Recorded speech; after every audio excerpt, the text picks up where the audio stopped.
You might be asking yourself, what if my undergrad GPA isn't very high? This is a tough one. What does not very high really mean? Successful applicants to a typical PhD clinical program have a 3.6 undergrad GPA or higher.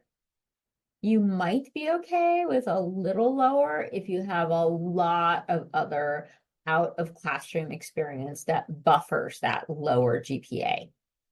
But a 3.3 or lower will be a major challenge. Many graduate programs won't even consider applicants below a 3.0. Consider how you can improve your out of classroom experience. See my tips on research, gap years, clinically relevant experience. Then consider whether or not you should pursue a master's degree instead. You might find yourself perfectly happy with a master's degree and decide you don't want a PhD after all.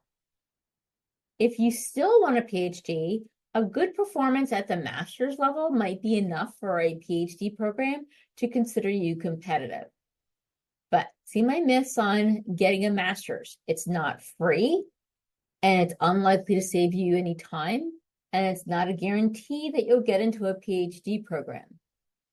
At least at that point, you might be more convinced that it is really, truly a PhD that you want.